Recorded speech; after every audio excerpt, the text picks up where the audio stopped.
Mais à qui peuvent bien appartenir ces charentaises? À Gérard? À Alain? À Fabien? Eh bien, à aucun des trois, car figurez-vous qu'aujourd'hui, les charentaises ne sont plus réservées aux seniors ou aux vieux garçons, il y en a pour toute la famille. Il y a 3 ans, Barbara et Arnaud ont décidé de moderniser ces chaussons. Aujourd'hui, ils reçoivent les tissus pour la nouvelle collection. Celui-là, donc, c'est sûr, on le garde, on valide. Ça va être le carton pour l'hiver 17-18 de toute façon. C'est le bleu profond qu'on cherchait. On a cet aspect doudoune, gaufret, il y a vachement de profondeur. Oui, on parle bien de charentaise. La charentaise, c'est un accessoire de mode. Enfin, nous, on l'envisage en tout cas comme un accessoire de mode. Donc, il faut aussi suivre les couleurs, les formes. Et également les matières. Camouflage, fluo, brillante, montante, en jean, en cuir. Ici, les charentaises sont vendues entre 49 et 69 €.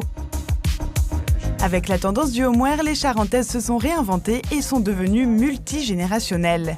C'est ça qui est nouveau, c'est que ce produit, on peut l'assumer. J'ai 35-40 ans, mais j'ai pas l'air vieillot avec parce que c'est fun. Ce qui suscite l'acte d'achat, c'est le produit en lui-même. Et puis finalement, les gens rachètent parce que c'est hyper confort. Le pied, une pantoufle confort et tendance. La charentaise serait donc l'accessoire homeware par excellence. Et si elles sont si confortables, c'est parce que le duo n'a en rien voulu changer le savoir-faire. Ces chaussons-là sont fabriqués de manière traditionnelle. Et comme leur nom l'indique, ils viennent directement de Charente. La plus ancienne usine de fabrication de charentaises a accepté de nous ouvrir ses portes. Ici, on produit jusqu'à 1200 paires de chaussons par jour et ils suivent tous le même parcours. Aujourd'hui, on fabrique les huguettes, le produit phare d'Arnaud et Barbara. Ce tissu, on vient de le recevoir. Arnaud et Barbara viennent de nous l'envoyer.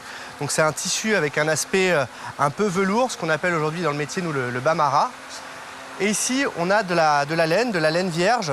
Du tissu et de la laine vierge, c'est la base de la charentaise. Et tout commence par le collage du tissu sur cette couche de laine. On vient de le coller à la laine, sur une période d'à peu près 1 minute à 180 degrés. Et il faut savoir que sur ce bout de tissu, on va pouvoir faire à peu près 5 paires de bottes. Et c'est à ce moment-là que cette grande bande de laine va être découpée en chaussons individuels. Cela se fait au pressoir avec des emporte-pièces en fer. On prend la forme adéquate et la bonne pointure, puis on assemble les 3 parties supérieures de la pantoufle que l'on va coudre à la main. Il ne reste plus qu'à ajouter des semelles en feutre. Mais pourquoi ? Le feutre, c'est tout simplement de la laine qu'on va passer dans un bain pendant à peu près 24 heures. La laine, ce sera gorgée d'eau, on va le laisser sécher et ça va nous donner une certaine rigidité. L'idée, c'est qu'une semelle puisse quand même être une vraie semelle et que le pied puisse avoir un certain confort et une tenue. Elle reste donc confortable grâce aux qualités de la laine.